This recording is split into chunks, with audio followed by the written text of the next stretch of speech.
Hello buddies, আমি Pritidipa. Welcome back to my channel.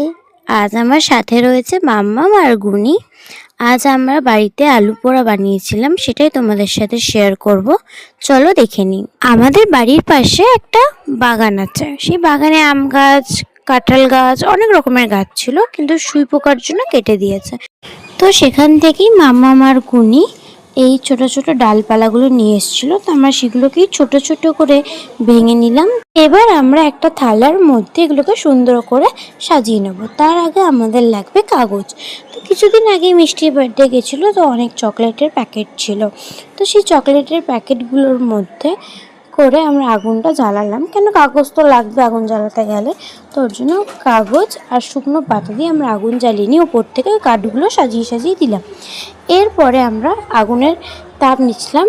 আর আমাদের এই কাজটা শুরু করতে করতেই বিকেলে অন্ধকার নেমে আসলো, কেন সবাই যেন এখন তাড়াতাড়ি অন্ধকার চলে আসে। এরপরে আমরা এখানে আলু, টমেটো ওগুলো দিয়ে দিচ্ছিলাম একে একে। তো এখানে আমরা দুটো আলু আর একটা টমেটো নিয়েছিলাম।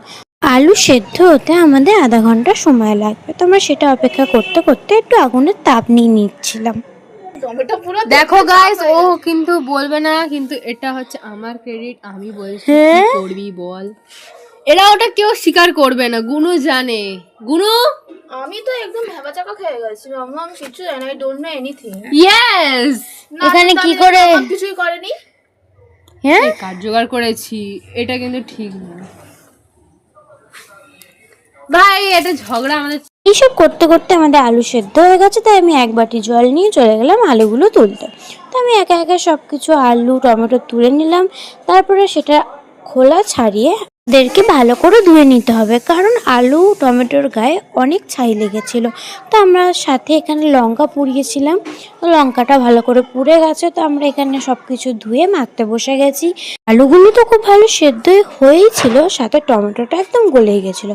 তো আমরা এখানে লঙ্কার গুঁড়ো, নুন, জলজিরা, ধনে পাতাটাকে ভালো করে কুচু কুচু করে দিতে হবে। তো ধনে পাতা দিয়ে দিয়েছি। তারপরে লেবু, পাতিলেবু, এখানে আমরা একটা পাতিলেবু ইউজ করেছি। তারপরে দিয়েছি কুরকুরেটাকে ভালো করে গুঁড়ো গুঁড়ো করে। তারপরে স্পেশাল একটা মশলা দিয়েছি, ধনে পাতার চাটনি দিয়েছিলাম, পেঁয়াজ কুচি। এইভাবেই তৈরি হয়ে গেছিলো আমাদের আলু পোড়া। দেখো তো কেমন হয়েছে, চাইলে তোমরাও বাড়িতে ট্রাই করে দেখতে পারো। তৈরি হয়ে গেছে আলু পোড়া, এবারে খেয়ে টেস্ট করে বলার পালা। তো মাম্মামও এখানে খেয়ে বললো দারুণ হয়েছে, গুনুও খেয়ে বললো দারুণ হয়েছে, আর আমারও তো খেয়ে হেব্বি লাগলো। রেসিপিটা সবাই বাড়িতে অবশ্যই ট্রাই করো, দারুণ হয়েছিল। তো এইভাবেই শেষ করলাম আমাদের আজকের mini blog. Thank you for watching. টাটা, সাবস্ক্রাইব।